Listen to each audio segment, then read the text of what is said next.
Learning lab চ্যানেলে তোমাদেরকে স্বাগত। আমি প্রদ্যুৎ। দেখো আজকে তোমাদের সামনে হাজির হয়েছি মডেল অ্যাক্টিভিটাস 2021 নবম শ্রেণী গণিত বিষয়ের পার্ট 5 নিয়ে। তো এর আগে তোমরা প্রত্যেকে মডেল অ্যাক্টিভিটাস পার্ট 4 পর্যন্ত পেয়ে গেছো। তো এর আগের সমস্ত মডেল অ্যাক্টিভিটাস তোমরা যদি পেতে চাও বা মডেল অ্যাক্টিভিটাস ক্লাস 9-এর সমস্ত বিষয়ের পার্ট 5 যদি পেতে চাও তাহলে পরে ডিসক্রিপশন বক্সে প্লেলিস্টের লিঙ্ক দেওয়া থাকবে, সেখানে গিয়ে তোমরা দেখে নিতে পারবে। আর আজকে যারা চ্যানেলে নতুন, প্রতিদিন নতুন নতুন ভিডিও পাওয়ার জন্য এবং মডেল অ্যাক্টিভিটাসকে পার্ট 5-এর সমস্ত অ্যান্সার পাওয়ার জন্য প্লিজ সবাই চ্যানেলটিকে সাবস্ক্রাইব করে নিয়ে সঙ্গে থেকো। আর আগে থেকে যারা চ্যানেলটিকে সাবস্ক্রাইব করে নিয়ে সঙ্গে আছো তাদেরকে অসংখ্য ধন্যবাদ। তো চলো শুরু করা যাক। তো দেখো নিচের প্রশ্নগুলির উত্তর লেখো। 1 নম্বর কি আছে না বহুমুখী উত্তরধর্মী প্রশ্ন বা এমসিকিউস। তো 1 নম্বর দাগের কি আছে, একজন সবজি বিক্রেতা 20 টাকায় 10টি লেবু কিনে 20 টাকায় 8টি লেবু বিক্রি করেন, তার শতকরা লাভ হয়। 4টি অপশান দেওয়া রয়েছে, এ হচ্ছে 25, বি হচ্ছে 20, সি হচ্ছে 10 এবং ডি হচ্ছে 24। তো সঠিক উত্তরটি কী হবে এবং কিভাবে হবে চলো আমরা খাতাতে দেখে নিই। তো দেখো খাতাতে এইভাবে তোমরা হেডিং করবে মডেল অ্যাক্টিভিটাস 2021 ক্লাস 9 গণিত পার্ট 5, ঠিক আছে।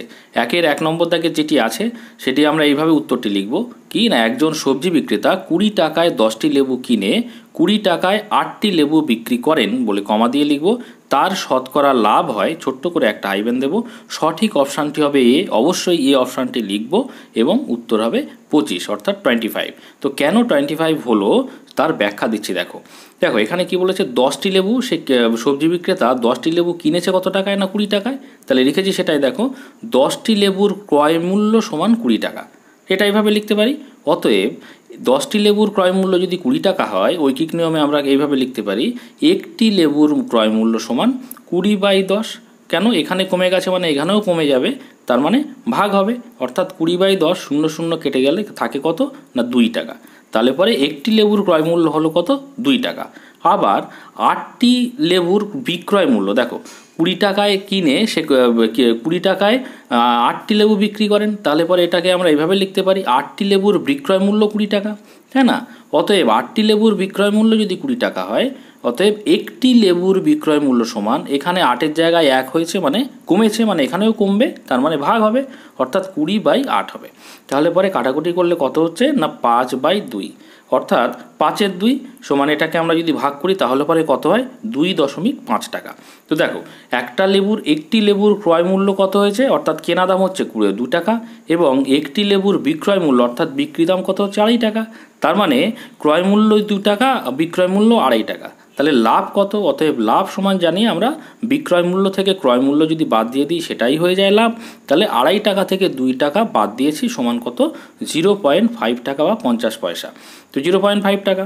অতএব শতকরা লাভ কত না, শতকরা লাভ এইভাবে যে ক্রয় মূল্য এত, এইভাবে যদি আমরা দেখি, দেখো যে 2 টাকাতে লাভ করেছে, দেখো একটা লেবুতে 2 টাকায় কিনেছিল, লাভ করেছে কত না 50 পয়সা। তাহলে 2 টাকাতে লাভ করেছে কত 0.5 টাকা। ওই কেটে আমি যদি করি 1 টাকায় লাভ করেছে কত 0.5/2। অতএব 100 টাকায় লাভ করেছে কেন 100 টাকায় বের করছি, কারণ শতকরা লাভ বের করব। তাহলে 100 টাকায় লাভ করেছে কত 0.5/2 গুণ 100, তাই না। তো সেটাই দেখো এখানে করেছি যে লাভ বাই ক্রয় মূল্য ইন্টু 100 করলেই আমরা শতকরা লাভ পেয়ে যাব। তো কেন কিভাবে হচ্ছে সেটা আমি একটুখানি দেখিয়ে দিলাম এখানটায়, নিশ্চয়ই তোমরা বুঝতে পেরেছো। তো লাভ কত করেছে না 50 পয়সা বা 0.5 টাকা বাই ক্রয় মূল্য কত না 2 টাকা ইন্টু 100 করলেই আমরা কি পাবো না শতকরা লাভ। তাহলে পরে এটাই করেছি। এবারে দেখো 0.5কে আমরা দশমিকটা তুলে দিচ্ছি, তার জন্য দশমিক তুলে দেওয়ার জন্য আমরা নিচে কি করেছি না 1-এর পর একটা শূন্য নিয়েছি, অর্থাৎ 10 নিয়েছি। তাহলে উপরে ছিল কত 5 আর 100 এবং নিচে 2 ছিল এবং দশমিক তুলে দেওয়ার জন্য 1-এর পরে একটা শূন্য হয়েছে। এবারে দেখো 0 কেটে গেল আর 10 আর 2 কাটাকুটি করলে 5 দুগুণে 10, তাহলে উপরে থাকছে 5 আর 5 অর্থাৎ 5×5 25, ঠিক আছে। তাহলে পরে শতকরা লাভ হয় কত 25। তো এখানে আমরা সঠিক অপশান কোথায় আছে 25 না এ অপশানে। তাহলে সঠিক অপশানটা এটা হবে, উত্তরটা তোমরা এইটা লিখবে। কেন উত্তরটা হলো আমি ব্যাখ্যাটা দিয়ে দিলাম, ঠিক আছে। তো দেখো তোমাদের কোশ্চেন পেপারে সঠিক অপশান কোথায় রয়েছে না এই অপশানে, তাহলে সঠিক অপশান অবশ্যই হবে এ। কীভাবে লিখতে হবে খাতাতে আমি দেখিয়ে দিলাম। এবারে দেখো 2 নম্বর দাগেরটা কি আছে, PQRS ট্র্যাপিজিয়ামের 2টি তির্যক বাহু PS ও QR এর মধ্যবিন্দু যথাক্রমে X ও Y তবে এক্স ওয়াই সমান এ বি সি ডি চারটে অপশান দেওয়া রয়েছে, কোন অপশানটি হবে চলো দেখে নিই খাতায়। তো দেখো খাতাতে এইভাবে উত্তরটা লিখবে। 1-এর 2 নম্বর দাগ, পি কিউ আর এস ট্র্যাপিজিয়ামের দুটি তির্যক বাহু পিএস ও কিউ আর এর মধ্যবিন্দু যথাক্রমে এক্স ও ওয়াই, তবে এক্স ওয়াই সমান সি নম্বরটা কী হবে, সঠিক অপশান হবে এবং তার উত্তর হবে half into P Q plus R S. তো এর ব্যাখ্যা দিচ্ছি, দেখো পেজ নাম্বার তোমাদের যে অঙ্ক বই আছে তার পেজ নাম্বার 126 অর্থাৎ প্রয়োগ 5 আছে, সেখান থেকে এই ধারণাটা তোমরা পাবে। দেখো তোমাদের অঙ্ক বইয়ের 126 নম্বর পৃষ্ঠায় এখানে এই প্রয়োগ নম্বর 5, তো এখানেই এটা পাবে যে এবিসিডি ট্রাপিজিয়াম এঁকেছে যার দুটি তির্যক বাহু এডি ও বিসি এর মধ্যবিন্দু যথাক্রমে ইএফ। আমি প্রমাণ করি যে ইএফ সমান্তরাল এবি এবং ইএফ সমান half of AB plus DC. তো এই জায়গাটা আমি এখন বিস্তারিত বোঝানোর জায়গা নেই, তো আমি জাস্ট এই জায়গাটা তোমরা দেখে নেবে, তাহলে নিশ্চয়ই বুঝতে পারবে। ঠিক আছে, তো আমি এখানটায় এঁকেছি দেখো। তো এখানে পি কিউ আর এস একটা ট্রাপিজিয়াম, তো এই ক্ষেত্রে কি হবে না এক্স ওয়াই হচ্ছে এইটা, এক্স ওয়াই কি না এস এবং পি আর এস এর মধ্যবিন্দু এক্স এবং কিউ আর আর এর যদি মধ্যবিন্দু ওয়াই হয়, তাহলে পরে এক্স ওয়াই সমান কী হবে না half of P Q plus R S, half of P Q plus R S হবে। এটা আর কি হবে না এক্স ওয়াই সমান্তরাল পি কিউ হবে, সেটাও তোমরা প্রয়োগ নম্বর 5-এ কিন্তু যদি দেখে নাও তাহলে পরে ধারণা ক্লিয়ার হয়ে যাবে, বুঝতে পারলে? তাহলে পরে উত্তরটা তোমরা এইভাবে লিখে দেবে, অর্থাৎ সঠিক অপশান কোনটা হলো না অপশান সি। এবারে দেখো 1-এর 3 নম্বর দাগেরটা কী আছে না 105 থেকে 140 শ্রেণীটির পরিসংখ্যা 14 হলে শ্রেণীটির পরিসংখ্যা ঘনত্ব হবে এ বি সি ডি, চারটে অপশান দেওয়া রয়েছে। তো চলো দেখে নেওয়া যাক। তো দেখো 1-এর 3 নম্বর দাগেরটার উত্তর এইভাবে লিখবে, 105 কে 140 শ্রেণীটির পরিসংখ্যা 14 হলে শ্রেণীটির পরিসংখ্যা ঘনত্ব হবে, ছোট্ট করে একটা হাইফেন দেবে, দিয়ে সঠিক অপশানটি বি হবে, সেটা বি অবশ্যই লিখবে, তারপরে উত্তর লিখবে 0.4। কেন 0.4 হলো ব্যাখ্যা দিচ্ছি। দেখো 105 থেকে 140 শ্রেণীটি যে শ্রেণীদৈর্ঘ্য কত, আমরা জানি শ্রেণীদৈর্ঘ্য হচ্ছে ঊর্ধ্বসীমা থেকে নিম্নসীমা যদি আমরা বিয়োগ করে দিই তাহলে শ্রেণীদৈর্ঘ্য পাই। তাহলে পরে কী করেছি, ঊর্ধ্বসীমা হচ্ছে 140, তার থেকে বিয়োগ করেছি 105, কত হয়েছে তাহলে শ্রেণীদৈর্ঘ্য হচ্ছে 35। আর পরিসংখ্যা এখানে কত বলে দিয়েছে না 14, তাই না? তো আবার পরিসংখ্যা সমান 14, অতএব শ্রেণীটির পরিসংখ্যা ঘনত্ব, এই সূত্রটা কি, পরিসংখ্যা ঘনত্বের সূত্র হচ্ছে শ্রেণীটির পরিসংখ্যা ডিভাইডেড বাই শ্রেণী দৈর্ঘ্য। ঠিক আছে, তো শ্রেণীটির পরিসংখ্যা কত না পরিসংখ্যা হচ্ছে 14 এবং শ্রেণীর দৈর্ঘ্য কত 35, তাহলে সেটাই আমরা এখানে লিখে দিয়েছি। তো কাটাকুটি করে দেখা হচ্ছে 7 দিয়ে কাটাকুটি করেছে, 7 দুগুণে 14 এবং 5 7 35, তাহলে পরে কত থাকছে 2/5। এবার 2/5কে যদি আমরা ভাগ করে দিই তাহলে পরে কত হচ্ছে 0.4। তো এখানে তাহলে সঠিক অপশান কত হচ্ছে 0.4।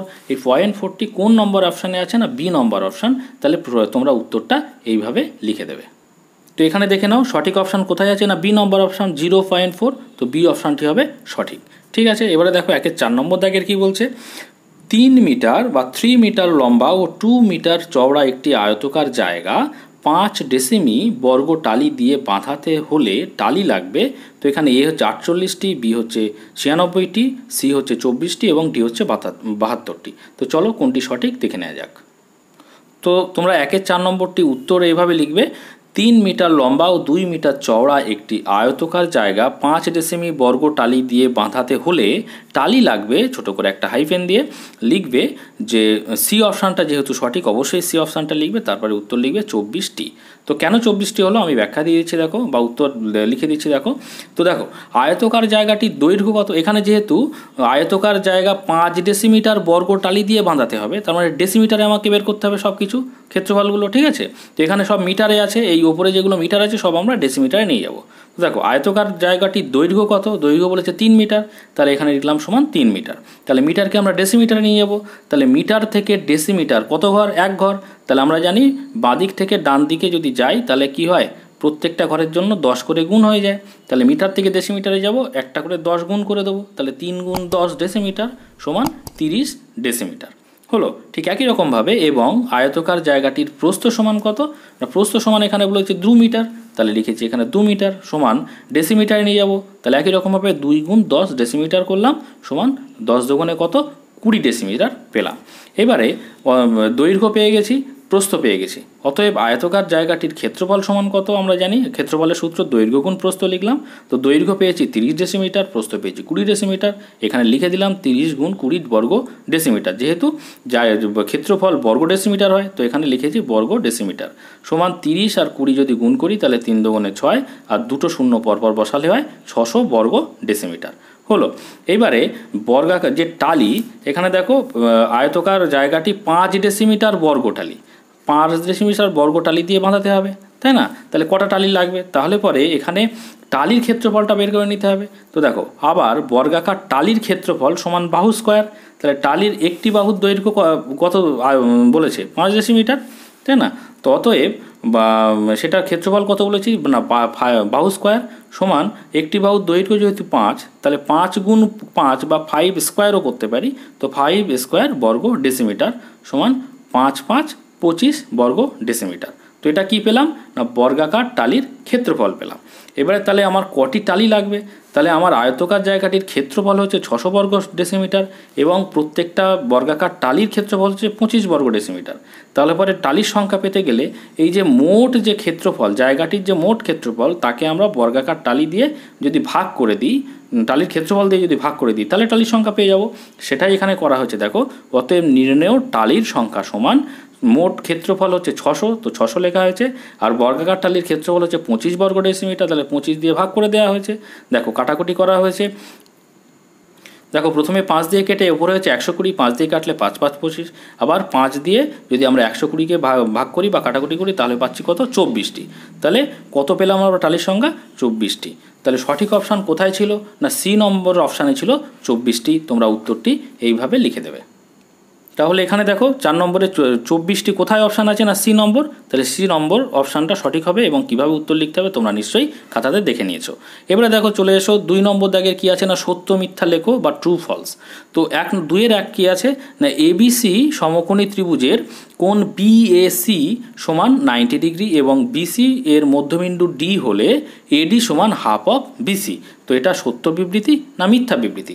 চলো দেখে নেওয়া যাক। তো দেখো এখানে লিখবে সত্য মিথ্যা লিখি। তো 2-এর 1 নম্বর দাগের উত্তরটি এটা হবে।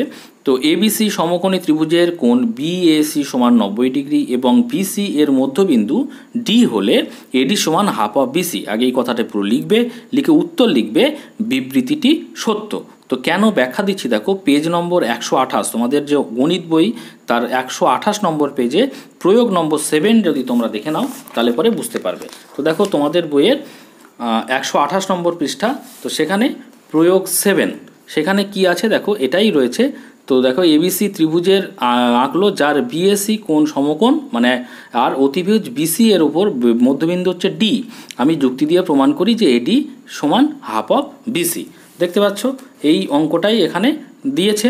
তো এই যদি ধারণাটা পেতে চাও তাহলে পরে এই জায়গাটা একটুখানি দেখে নিও, তাহলে পরে ক্লিয়ার হয়ে যাবে। ঠিক আছে, তো আমরা এটা কি অবশ্যই কি বলবো, সত্য বিবৃতি বলবো। তোমরা যদি পেজ নম্বর 128-এ প্রয়োগ নম্বর 7 দেখে নাও তাহলে নিশ্চয়ই বুঝতে পারবে। তাহলে এটা কি হলো, 2-এর 1 নম্বরটা সত্য বিবৃতি। কিভাবে খাতায় লিখবে আমি দেখিয়ে দিয়েছি। এবারে দেখো 2-এর 2 নম্বর দাগের কি বলছে, একটি পরিসংখ্যা বিভাজন তালিকায় একটি শ্রেণীর মধ্যবিন্দু 10 এবং প্রতিটি শ্রেণীর দৈর্ঘ্য 6 হলে শ্রেণীটির নিম্ন সীমা হবে 8। তো এই বিবৃতিটি সত্য না মিথ্যা চলো দেখে নেওয়া যাক। তো দেখো 2-এর 2 নম্বর দাগের যে প্রশ্নের যে বিবৃতিটি ছিল সেটা আগে পুরো লিখে নিয়েছি, যে একটি পরিসংখ্যা বিভাজন তালিকায় একটি শ্রেণীর মধ্যবিন্দু 10 এবং প্রতিটি শ্রেণী দৈর্ঘ্য 6 হলে শ্রেণীটির নিম্নসীমা হবে 8। তো পুরো বিবৃতিটি লিখে নিয়ে উত্তর লিখবে বিবৃতিটি মিথ্যা। কেন মিথ্যা ব্যাখ্যা দিচ্ছি দেখো। ধরি শ্রেণীটির উচ্চসীমা বা ঊর্ধ্বসীমা সমান এ এবং শ্রেণীটির নিম্নসীমা সমান বি। কেন এখানে বলছে শ্রেণীটির মধ্যবিন্দু 10, তা আমি তো ঊর্ধ্বসীমা এবং নিম্নসীমা জানি না, ওই জন্য ধরে নিয়েছি ঊর্ধ্বসীমা এ এবং নিম্নসীমা হচ্ছে বি।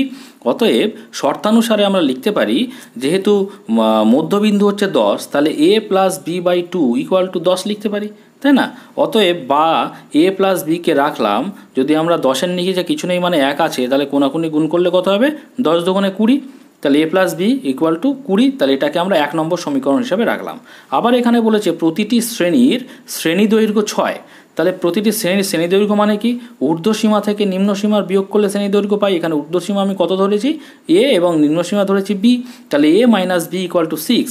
এটা আমরা 2 নম্বর সমীকরণ হিসাবে রাখলাম। এইবারে আমরা যেহেতু নিম্ন সীমা বের করব, কারণ নিম্ন সীমাই এখানে জানতে চেয়েছে, এখানে বলেছে 8, এটা আমরা দেখব ঠিক কি ভুল, তাই না? তো নিম্ন সীমা কোনটা? বি এর মান বের করব। বি এর মান বের করার জন্য আমরা কি করেছি, 1 নম্বর এবং 2 নম্বর বিয়োগ করে পাই। 1 নম্বর থেকে এবং না লিখে এখান লিখবে 1 নম্বর থেকে 2 নম্বর বিয়োগ করে পাই। তো 1 নম্বর কি ছিল? a plus B equal to 20, এই যে লিখেছি। আর 2 নম্বর কি ছিল? a minus B equal to 6, ঠিক আছে? তো এবারে বিয়োগ করছি, যেহেতু এখানে প্লাস আছে মানে এখানে মাইনাস নিলাম, এখানে মাইনাস মানে এখানে প্লাস, এখানে প্লাস মানে এখানে মাইনাস। তো দেখো প্লাসে মাইনাসে কেটে গেল এ, তাহলে পরে এখানে প্লাস বি এখানে প্লাস বি, তাহলে 2b হলো। আর এখানে কত হলো? 20 বিয়োগ 6, তার মানে 14। অতএব বি ইকুয়াল টু কত? এখানে 2 বি এর সঙ্গে গুণের সম্পর্কে রয়েছে, এদিকে গেলে কি ভাগ হয়ে যাবে সমান চিহ্নের এদিকে, তারপরে 14/2 হয়ে যাচ্ছে। কাটাকুটি করলে কত হচ্ছে? 14/2, এখানে 7 দুগুণে 14 সমান আমরা কি লিখতে পারি? 7। অর্থাৎ নিম্ন সীমা, যেহেতু বি আমরা ধরেছিলাম কি নিম্ন সীমা, সেজন্য দেখো নিম্ন সীমা আমরা পেয়েছি কত? 7। কিন্তু বিবৃতিতে বলছে নিম্ন সীমা হবে 8, তাহলে অবশ্যই বিবৃতি এখানে 7 হওয়া উচিত ছিল, ভুল আছে, ওই জন্য লিখেছি বিবৃতিটি মিথ্যা। তাহলে দেখো 2 নম্বর দাগের বিবৃতিটি কি পেলাম আমরা? মিথ্যা পেলাম। ঠিক আছে, কিভাবে উত্তর লিখতে হবে খাতাতে আমি দেখিয়ে দিয়েছি। এইবারে চলো 3 নম্বর দাগের, একটি সামন্তরিক আকারের ক্ষেত্র, একটি আয়তক্ষেত্র এবং একটি ত্রিভুজাকার ক্ষেত্র একই ভূমি ও একই সমান্তরাল সরলরেখা যুগলের মধ্যে অবস্থিত এবং তাদের ক্ষেত্রফল যথাক্রমে পি আর ও টি হলে P equal to R equal to t/2 হবে। তো চলো দেখে নেওয়া যাক বিবৃতিটি সত্য না মিথ্যা। তো দেখো 3 নম্বর দাগে যে বিবৃতিটা দেওয়া আছে, পুরো বিবৃতিটা আমরা লিখে নিলাম, ঠিক আছে? এবারে উত্তর লিখবে বিবৃতিটি মিথ্যা। কেন মিথ্যা ব্যাখ্যা দিচ্ছি দেখো, পেজ নম্বর এটা একটুখানি বুঝতে হবে। তো পেজ নম্বর 182, উপপাদ্য 24। তো উপপাদ্য 24 182 নম্বর পৃষ্ঠা তোমাদের অঙ্ক বইতে, দেখো 182 নম্বর পৃষ্ঠা। তো এখানে দেখো ত্রিভুজ ও কোনো সামন্তরিক একই ভূমি ও একই সমান্তরাল সরলরেখা যুগলের মধ্যে অবস্থিত হলে ত্রিভুজের ক্ষেত্রফল সামন্তরিক আকার ক্ষেত্রফলের অর্ধেক হবে। বুঝতে পেরেছো? এই জায়গাটা তোমরা পড়ে নেবে, তাহলে একটা ধারণা ক্লিয়ার হবে। এই ধারণা থেকে আমি এই ছবিটা থেকে দেখাচ্ছি, দেখো এখানে ছবি একই, এখানে এই ত্রিভুজটি এবং এই যে সামন্তরিকটি একই সমান্তরাল যুগলের মধ্যে, একই সমান্তরাল সরলরেখা যুগলের মধ্যে অবস্থিত এবং একই ভূমি, ঠিক আছে? তো এই ক্ষেত্রে আমরা কি দেখলাম না, ত্রিভুজের ক্ষেত্রফলটা কি হবে না সামন্তরিক ক্ষেত্রফলের অর্ধেক হবে। তাহলে বলে লিখেছি সেই জন্য ত্রিভুজের ক্ষেত্রফল সমান হাফ অফ সামন্তরিকের ক্ষেত্রফল।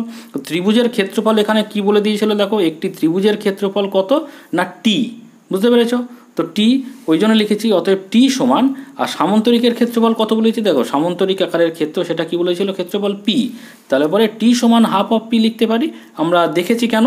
এইবারে দেখো অতএব পি সমান, এই যে পি সমান আমরা কি লিখতে পারি, এই যে টি এর নিচে কিছু মানে 1 আছে, তারপরে 2 আর টি কী হবে, কোনাকুনি গুণ হবে, তারপরে পি ইকুয়াল টু কী লিখতে পারি 2t, এটা 1 নম্বর, ঠিক আছে? এইবারে দেখো আবার পেজ নম্বর 178, উপপাদ্য 23 নম্বর দেখে নেওয়া যাক। দেখো 178 নম্বর পৃষ্ঠাতে তোমাদের আরেকটা উপপাদ্য 23 নম্বর উপপাদ্যতে রয়েছে যে সকল সামন্তরিক একই ভূমি ও একই সমান্তরাল সরলরেখা যুগলের মধ্যে অবস্থিত তাদের ক্ষেত্রফল সমান। বুঝতে পারলে?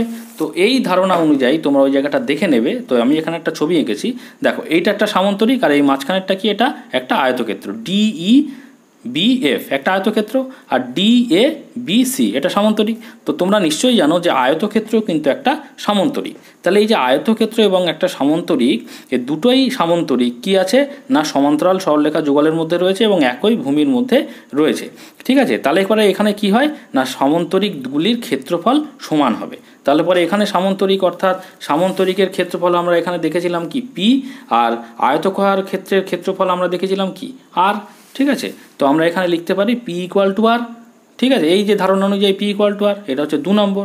এইবারে এই 1 নম্বর এবং 2 নম্বর এই ধারণা অনুযায়ী আমরা কি লিখতে পারি, এখানে দেখছি যে 1 নম্বর অনুযায়ী পি ইকুয়াল টু 2t আর 2 নম্বর অনুযায়ী দেখতে পাচ্ছি পি ইকুয়াল টু আর।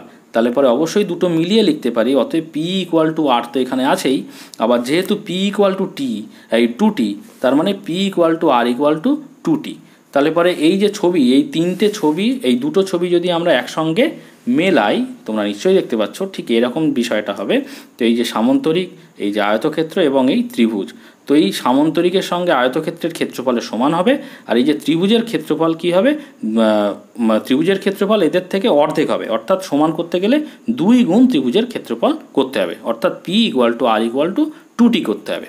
কিন্তু বিবৃতিতে কি আছে না, P = R = T/2 রয়েছে, এখানে হওয়া উচিত ছিল কি 2T, তাহলে পরে বিবৃতিটি অবশ্যই মিথ্যা হবে। তো আমরা 2-এর 3 নম্বরের দাগের যে বিবৃতি পেলাম সেটা কি পেলাম, মিথ্যা বিবৃতি পেলাম। কিভাবে উত্তর লিখতে হবে তোমরা নিশ্চয়ই দেখে নিয়েছো, এবং কেন হলো ওই জায়গাগুলো ভালো করে দেখবে, তাহলে বুঝতে পারবে। ঠিক আছে, তো অনেকগুলো ধারণা মিশিয়ে ওটাই অঙ্কটা দেওয়া রয়েছে। 2 নম্বরের এবং 2 নম্বরের 4 নম্বর দাগের কি আছে, IV একটি সমবাহু ত্রিভুজের ক্ষেত্রফল ও উচ্চতার সংখ্যামান সমান হলে ত্রিভুজটির বাহুর দৈর্ঘ্য হবে 1 একক।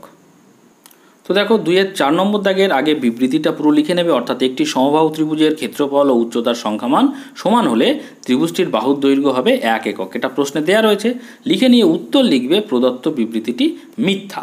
কেন মিথ্যা দেখে নাও, ব্যাখ্যা দিচ্ছি। আমরা জানি সমবাহু ত্রিভুজের উচ্চতার সূত্র কি না, 3/2 × বাহু একক। ওকে, এবারে সমবাহু ত্রিভুজের ক্ষেত্রফল সমান কি, ক্ষেত্রফলের সূত্র হচ্ছে 3/4 × বাহু স্কোয়ার বর্গ একক। কিন্তু এখানে কি বলেছে, ত্রিভুজের ক্ষেত্রফল ও উচ্চতার সংখ্যামান সমান হলে, তাহলে সংখ্যামান যেহেতু সমান বলেছে, তাহলে পরে আমরা শর্তানুযায়ী লিখতে পারি এই যে √3/4 × বাহু স্কোয়ার, এইটা অর্থাৎ ক্ষেত্রফল সমান আমরা √3/2 × বাহু, সংখ্যামান যেহেতু সমান বলেছে লিখে দিতে পারি এককটাকে বাদ দিয়ে। এবারে দেখো এখানে কি হচ্ছে, এই যে 4 নিচে আছে 4, এখানে আছে 2, তাহলে কাটাকুটি করা যায়, এরা ভাগের সম্পর্কে থাকে। তো 2 আর 4 কাটাকুটি করলে এখানে থাকছে 2, ওপরে √3 কেটে গেল, আর এখানে বাহু, এখানে বাহু স্কোয়ার, বাহু আর বাহু স্কোয়ার কাটলে একটা বাহু পড়ে থাকে। তাহলে পরে এখানে কি বাঁদিকে কি থাকছে না, ওপরে থাকছে বাহু, নিচে থাকছে 2, তাহলে বাহু/2 করলাম, এবং ডান দিকে সব কাটাকুটি হয়ে গেছে, তাহলে পরে থাকছে 1। এবারে দেখো 1-এর নিচে কিছু নেই মানে 1 আছে, তাহলে পরে কোনাকুনি যদি গুণ করি তাহলে বাহু 1-কে বাহু আর 2-1-কে 2, তাহলে অতএব বাহু সমান কত পেলাম, 2 একক। কিন্তু বিবৃতিতে বলেছে কি না, ত্রিভুজটির বাহুর দৈর্ঘ্য হবে 1 একক, তাহলে পরে এখানে 2 একক হওয়া উচিত ছিল, তাহলে অবশ্যই প্রদত্ত বিবৃতিটি মিথ্যা। তোমরা উত্তরটি এইভাবে লিখে দেবে। তাহলে কি পেলাম 2-এর 4 নম্বর দাগের না, বিবৃতিটি অবশ্যই হবে কি মিথ্যা। বিবৃতি কিভাবে লিখতে হবে সেটা নিশ্চয়ই তোমরা খাতাতে দেখে নিয়েছো। এবারে দেখো 3 নম্বর দাগে সংক্ষিপ্ত উত্তর ধরবে প্রশ্ন। 3-এর 1 কি বলছে, একটি ঘড়ি পরপর 10% ও 5% ছাড়ে বিক্রয় করা হলে সমতুল্য ছাড় কত হবে। তো দেখো 3-এর 1 নম্বর দাগে যে প্রশ্নটি ছিল সেই প্রশ্নটি আমরা লিখে নিয়েছি। তো দেখো উত্তর দিচ্ছি। তো এখানে ধরি ঘড়িটির ক্রয় মূল্য হচ্ছে 100 টাকা, আমরা সমতুল্য ছাড় বার করব, সেই জন্য ঘড়িটির ক্রয় মূল্য ধরে নিচ্ছি 100 টাকা। 100 টাকার উপরেই আমাদের বের করতে হবে। তো এবারে দেখো 100 টাকার উপরে প্রথমে 10% ছাড়, তারপরে যে টাকা আসবে তার উপর আবার 5% ছাড়ে বিক্রয় করছি। তাহলে পরে কি লিখেছি, 100 টাকার 10% ছাড় দিলে ঘড়িটির দাম হয়, দেখো 100 থেকে 10% মানে 100 টাকার উপরে 10% মানে 10 টাকা ছাড়, তাহলে 100 থেকে 10 টাকা বাদ দিয়ে দিচ্ছি, অর্থাৎ ঘড়ির দাম হচ্ছে কত, 90 টাকা, 10 টাকা ছাড়। বুঝতে পারলে? এবারে যে 90 টাকা দাম হলো তার উপরে আবার কত সেকেন্ডবার কত ছাড় দিচ্ছে না, 5% ছাড় দিচ্ছে। তাহলে পরে এখানে লিখেছি দেখো 90 টাকার 5% ছাড় দিলে ঘড়িটির দাম হয় সমান 90 টাকা তো দাম ছিল, তাহলে 90 থেকে বিয়োগ করছি 90 টাকার 5%, অর্থাৎ 5/100। বুঝতে পারলে? তাহলে 90 টাকা দাম ছিল, তার থেকে 90 টাকার 5/100 মানে 5% করলাম। তাহলে এখানে দেখো 0 0 কাটছে, 5 দুগুণে 5 আর 10 কাটাকুটি করলে 5 দুগুণে 10 হচ্ছে। তাহলে পরে কত থাকছে, 90 বিয়োগ 9/2, তাহলে 90 বিয়োগ 9/2, 9/2 মানে হচ্ছে 4/5, ভাগ করলে কত হচ্ছে 4/5 পাচ্ছে। তাহলে 90 থেকে 4/5 যদি বিয়োগ করে দিই তাহলে থাকছে কত, 85.5 টাকা। অর্থাৎ প্রথমে ঘড়ির দাম ছিল 100 টাকা, তার 10% ছাড় দিলে দাম হয়ে যাচ্ছে 90 টাকা। আবার 90 টাকার উপরে যদি 5% ছাড় দেওয়া হয় তাহলে পরে সেই ঘড়িটির দাম হয়ে যাচ্ছে 85.5 টাকা। তাহলে পরে দেখো 100 টাকার ঘড়িটার দাম হয়ে গেল কত, 85.5 টাকা। অতএব এখানে লিখেছি দেখো মোট ছাড়ের পরিমাণ, তাহলে ঘড়ির দাম ছিল 100 টাকা, তার থেকে এখন দাম হয়ে গেছে 85.5 টাকা, তাহলে পরে 100 টাকা থেকে 85.5 টাকা যদি আমরা বাদ দিয়ে দিই তাহলে থাকছে কত 14.5 টাকা। বুঝতে পারলে? তাহলে ছাড়ের পরিমাণ হচ্ছে 14.5 টাকা। অতএব এটাই ছাড়টা কত টাকার উপরে পাওয়া গেছে? 100 টাকার উপরেই পাওয়া গেছে, ওই জন্য লেখা হয়েছে দেখো অতএব নির্ণেয় সমতুল্য ছাড় সমান 14.5%। ওকে, এবারে দেখো 3-এর 2 নম্বর দাগের কি বলছে না, একটি বৃত্তের ব্যাসের দৈর্ঘ্য এবং একটি বর্গক্ষেত্রের বাহুর দৈর্ঘ্য সমান হলে তাদের পরিসীমার অনুপাত কত হবে। তাহলে এখানে কি বলছে, বৃত্তের ব্যাসের দৈর্ঘ্য এবং বর্গক্ষেত্রের বাহুর দৈর্ঘ্য সমান। ঠিক আছে, তাহলে পরে দেখো আমরা উত্তরটা এইভাবে লিখছি 3-এর 2 নম্বর দাগে, ধরি বৃত্তটির ব্যাসের দৈর্ঘ্য সমান x একক। ঠিক আছে, অতএব বর্গক্ষেত্রটির বাহুর দৈর্ঘ্য x একক ধরেছি। কেন? বৃত্তটির ব্যাসের দৈর্ঘ্য এবং বর্গক্ষেত্রের বাহুর দৈর্ঘ্য একই বলেছে, সেজন্য একই ধরে নিই। এইটা যদি আমি ব্যাসের দৈর্ঘ্য যদি x একক ধরি তাহলে বর্গক্ষেত্রের বাহুর দৈর্ঘ্য হবে x একক। ঠিক আছে, অতএব বৃত্তটির ব্যাসার্ধ, দেখো বৃত্তটির ব্যাসের দৈর্ঘ্য যদি x হয় তাহলে এবারে ব্যাসার্ধ কত, ব্যাসের অর্ধেক মানে x/2 একক। এবারে দেখো অতএব বৃত্তটির পরিধি মানে 2πr। কেন পরিধি জানতে চাইছি, কারণ একটা বৃত্তের পরিসীমা মানেই কিন্তু পরিধি। এই যে পরিধি এইটা পুরোটা যা, এটা মানে হচ্ছে পরিধি, আর এইটাই হচ্ছে বৃত্তের পরিসীমা। তাহলে বৃত্তের পরিসীমা যা, পরিধিও তাই। ওই জন্য পরিসীমার জায়গায় আমরা লিখেছি কি না, অতএব বৃত্তটির পরিধি সমান সূত্র হচ্ছে 2πr একক। তো 2π রাখলাম, আর মানে আমরা এখানে ধরে নিয়েছি কত, আর পেয়েছি, অর্থাৎ বৃত্তের ব্যাসার্ধ পেয়েছি x/2। তাহলে আর এর জায়গায় লিখলাম কত, x/2, অর্থাৎ 2 আর 2 কেটে গেল, তার মানে থাকছে π x একক। ওকে, এটা কি পেলাম না, বৃত্তের পরিধি পেলাম বা বৃত্তের পরিসীমা পেলাম। এইবারে এবং বর্গক্ষেত্রটির পরিসীমা, তাহলে বর্গক্ষেত্রের পরিসীমার সূত্র কি, 4 ইন্টু বাহু, তাই না, 4 ইন্টু একটি বাহুর দৈর্ঘ্য। তাহলে 4 লিখলাম, একটি বাহুর দৈর্ঘ্য এখানে ধরে নিয়েছিলাম কত না, একটি বাহুর দৈর্ঘ্য হচ্ছে x একক, তাহলে 4 ইন্টু x একক বা 4x একক। অতএব বৃত্ত ও বর্গক্ষেত্রের পরিসীমার অনুপাত, তাহলে বৃত্তের পরিধি বা পরিসীমা কত পেলাম, π/x, তাহলে π ইন্টু x, এবং বর্গক্ষেত্রের পরিসীমা কত পেলাম, এই যে 4x, তাহলে /4x। এটাই তো অনুপাত, বৃত্ত এবং বর্গক্ষেত্রের পরিধির অনুপাত, পরিসীমার অনুপাত আমরা এইভাবে লিখলাম। এবারে দেখো এক্ষেত্রে উভয় দিকে অনুপাতের উভয় দিকে x আর x রয়েছে, কেটে দিতে পারি, তাহলে থাকছে π আর 4। তাহলে পায়ের মান আমরা জানি 22-এর সাথে লিখলাম, এদিকে থাকছে 4। দেখো এখানে 22-এর সাথে এখানে যদি আমরা 7 দিয়ে গুণ করি তাহলে 7 কেটে যায়। ঠিক আছে, তাহলে 7 কেটে গেলে শুধু 22 পড়ে থাকে। আবার এখানে 7 দিয়ে গুণ করা মানে এখানেও 7 দিয়ে গুণ, মানে 4 কত, 28 হয়। বুঝতে পারলে? তো এটা বোঝানোর জন্য আমি একটুখানি আঁটলাম, কেটে দিলাম আবার।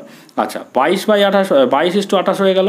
তার মানে এখানে আবার যদি 2 দিয়ে আমরা যদি কাটাকুটি করি বা ভাগ করি তাহলে কী হচ্ছে, 11 দুগুণে 22 আর 14 দুগুণে 28। তাহলে আমরা অনুপাত কত পেলাম, 11:14। তাহলে বৃত্ত ও বর্গক্ষেত্রের পরিসীমার অনুপাত দাঁড়ালো কত, 11:14। এটাই হচ্ছে উত্তর। এবার দেখো 3-এর 3 নম্বর দাগেরটা কি বলছে না, একটি গ্রামে 33টি দোকানের দৈনিক লাভের ব্র্যাকেটে হচ্ছে টাকা, দৈনিক লাভটা টাকায় প্রকাশিত তালিকা নিচে দেয়া হলো। তো এখানে একটা তালিকা দেওয়া রয়েছে যেখানে দৈনিক লাভ টাকা আর দোকানের সংখ্যা দেওয়া রয়েছে। দৈনিক লাভ টাকাতে কি আছে না, 0 থেকে 50 টাকায় লাভ করছে দোকানের সংখ্যা 8টি, 50 থেকে 100 টাকা লাভ করছে দোকানের সংখ্যা কটা, 15টি, এবং 100 থেকে 150 টাকা লাভ করছে কত, দোকানের সংখ্যা 10টি। তো এই যে তালিকা দেওয়া রয়েছে এর উপরে ভিত্তি করে কি করতে বলেছে না, তথ্যটির আয়ত লেখ অঙ্কন করো। তো দেখো 3-এর 3 নম্বর দাগের আমি একটা ছক কেটে নিয়েছি। তো এই যে তথ্যগুলো দেওয়া রয়েছে এই তথ্যের উপরে ভিত্তি করে আমি লিখেছি। দেখো দৈনিক লাভ এটা হচ্ছে শ্রেণী, সেটা কত হচ্ছে 0 থেকে 50, 50 থেকে 100 এবং 100 থেকে 150। শ্রেণী সীমানা, এই যে দৈনিক লাভ যে আছে সেটাই এখানে শ্রেণী সীমানা হবে। শ্রেণী সীমানাও হচ্ছে 0 থেকে 50, 50 থেকে 100 এবং 100 থেকে 150। শ্রেণী দৈর্ঘ্য মানে উচ্চ সীমা থেকে বা ঊর্ধ্বসীমা থেকে নিম্ন সীমা যদি বিয়োগ করি সেটা হচ্ছে শ্রেণী দৈর্ঘ্য। তাহলে পরে দেখো 50 থেকে 0 বিয়োগ করলে 50 হয়, 100 থেকে 50 বিয়োগ করলে 50 হয়, 150 থেকে যদি 100 বিয়োগ করি তাও কি হয়, 50 হয়। অর্থাৎ শ্রেণী দৈর্ঘ্য প্রত্যেকটার ক্ষেত্রে কি একই। আর পরিসংখ্যা কত না, 0 থেকে 50টা কটা দোকানের সংখ্যা ছিল, যেটা দোকানের সংখ্যা ছিল সেটাই হচ্ছে পরিসংখ্যা। এখানে দেখো 0 থেকে 50-এর ক্ষেত্রে 8, 50 থেকে 100-এর ক্ষেত্রে 15 এবং 100 থেকে 150-এর ক্ষেত্রে কত, 10। তো সেটা এখানে লিখেছি, 0 থেকে 50-এর ক্ষেত্রে 8, 50 থেকে 100-এর ক্ষেত্রে 15 এবং 100 থেকে 150-এর ক্ষেত্রে 10। তো এই যে তালিকা তৈরি করেছি এর উপরে ভিত্তি করে আমি আয়ত লিখেছি। দেখো এখানে লিখেছি, তোমরা গ্রাফ পেপারে বা ছক কাগজে এইভাবে লিখবে, x অক্ষ বরাবর প্রতিটি বাহু সমান 10 টাকা ধরেছি এবং ওয়াই অক্ষ বরাবর প্রতিটি বাহু সমান একটি দোকান ধরেছি। বুঝতে পারলে? তো এইভাবে তোমরা আঁকবে, ভালো করে দেখে নাও। তো দেখো এদিকে কি করেছি নাকি দৈনিক লাভ, আর এদিকে কি দোকানের সংখ্যা। এবারে প্রত্যেকটা দাগ সমান, এই যে এক্স অক্ষ বরাবর প্রত্যেকটা দাগ সমান আমি কি ধরেছি না 10 টাকা করে ধরেছি। এইটা 10 10 10 10 10, মাঝখানে 5টা আছে, তাহলে 5 10 কত 50। আবার এই 50 থেকে 100 মাঝখানে কটা আছে 5টা, মানে 5 10 50, মানে 50 থেকে 100 মধ্যে আবার 50 হয়েছে, মানে 100 হয়েছে। বুঝতে পারলে? তাহলে পরে প্রত্যেকটা এই ঘর থেকে এই ঘরের মাঝখানে 5টা করে দাগ আছে, তার জন্য প্রত্যেকটা ঘরের জন্য 10 টাকা করে ধরা হয়েছে বলে এই 50 থেকে 100 ব্যবধান কত 50। তো এখানে 100 পরে ফের 150, এইভাবে 200, 200 থেকে 250, 250 থেকে 300, এইভাবে ডান দিকে দেওয়া হয়েছে। আর এদিকে কি হয়েছে দোকানের সংখ্যা, এবং প্রত্যেকটা ঘরের জন্য দাগের জন্য কি হয়েছে একটি দোকান। ওয়াই অক্ষ বরাবর কি হয়েছে না একটি দোকান ধরা হয়েছে। তো এই 0 থেকে এই 5-এর এখানে 5টি দাগ আছে, তো 5টি বাহুর জন্য আমরা প্রত্যেকটা একটি দোকান ধরলে এখানে 5, তারপরে আবার 10, তারপরে 15, তারপরে 20, এইভাবে লিখেছি। এইবারে দেখো এই যে তালিকা অনুযায়ী 0 থেকে 50 পর্যন্ত কি হয়েছে না 0 থেকে 50 পর্যন্ত শ্রেণী সীমানা, তার পরিসংখ্যা কত না 8টি। তো এখানে দেখো দোকানের সংখ্যা এখানে 8টি, 0 থেকে 50 টাকা লাভ, দেখো এখানে 5, এখানে 10, তাহলে 8 নম্বর ঘর কোনটা এইটা, তাহলে 8 নম্বর ঘর পর্যন্ত দাগ দিয়েছি। আর 0 থেকে 50 এই যে দাগ, এইটাকে আমরা চিহ্নিত করে দিয়েছি প্রথম ক্ষেত্রে। তারপরে কি আছে না 50 থেকে 100, তার পরিসংখ্যা কত 15, অর্থাৎ 15টি দোকান। তো এখানে দেখো 50 থেকে 100 এর পরিসংখ্যা অর্থাৎ দোকানের সংখ্যা কত 15, এই যে দেখো 15, 50 থেকে 100 এবং 15 পর্যন্ত আমরা এই জায়গাটাকে চিহ্নিত করে দিয়েছি। আর তৃতীয় ক্ষেত্রে কি না 100 থেকে 150, তার পরিসংখ্যা বা দোকানের সংখ্যা কত না 10। তো এই ক্ষেত্রে দেখো 100 থেকে 150 এবং দোকানের সংখ্যা কত বা পরিসংখ্যা কত, এই যে 10 বরাবর এই অংশটা চিহ্নিত করে দিয়েছি। তো তোমরা নিশ্চয়ই বুঝতে পারলে যে তথ্যগুলো দেওয়া রয়েছে তার উপর একটা আয়তলেখ তোমরা এইভাবে এঁকে দেবে। ঠিক আছে? আর অবশ্যই এই যে ছকটা এটা কিন্তু তোমরা অবশ্যই খাতায় করবে, আর আয়তলেখাটা এই ছক কবজে করবে। ঠিক আছে? এবারে দেখো 4 নম্বরটা কি আছে না যুক্তি দিয়ে প্রমাণ করো যে কোনো ত্রিভুজের দুটি বাহুর মধ্যবিন্দুদ্বয়ের সংযোজক সরলরেখাংশ তৃতীয় বাহুর সমান্তরাল ও অর্ধেক। এটা তোমাদের গণিত বইয়ের পৃষ্ঠা নম্বর 124-এ উপপাদ্য 20 নম্বরে আছে। তো দেখো তোমাদের গণিত বইয়ের 124 নম্বর পৃষ্ঠাতে 20 নম্বর উপপাদ্য এটা, কোনো ত্রিভুজের দুটি বাহুর মধ্যবিন্দুদ্বয়ের সংযোজক সরলরেখাংশ তৃতীয় বাহুর সমান্তরাল ও অর্ধেক আমি যুক্তি দিয়ে প্রমাণ করি। তো এই জায়গাটা তোমরা ভালো করে দেখে বুঝে লিখে দেবে। তো আমি আর বিস্তারিত বুঝিয়ে দিচ্ছি না, কারণ ভিডিওর দৈর্ঘ্য অনেক বড় হয়ে যাচ্ছে। ঠিক আছে? তো তোমরা এটা লিখে দেবে। তো এই ছিল ক্লাস 9-এর গণিত বিষয়ের মডেল অ্যাক্টিভিটি টাস্কের পার্ট 5-এর অংশ। তো ক্লাস 9-এর অন্যান্য সমস্ত সাবজেক্টের পার্ট 5 যদি তোমরা পেতে চাও তাহলে পরে ডিসক্রিপশন বক্সে প্লেলিস্টের লিঙ্ক দেওয়া থাকবে, সেখানে গিয়ে অবশ্যই দেখে নিও। আর আজকের ভিডিওটি যদি ভালো লাগে অবশ্যই একটা লাইক দিও, কমেন্ট করো, শেয়ার করো। আর আজকে যারা চ্যানেল নতুন প্লিজ সবাই চ্যানেলটিকে সাবস্ক্রাইব করে নিয়ে সঙ্গে থাকো। আর শেষ পর্যন্ত ভিডিওটি দেখার জন্য সকলকে অসংখ্য ধন্যবাদ।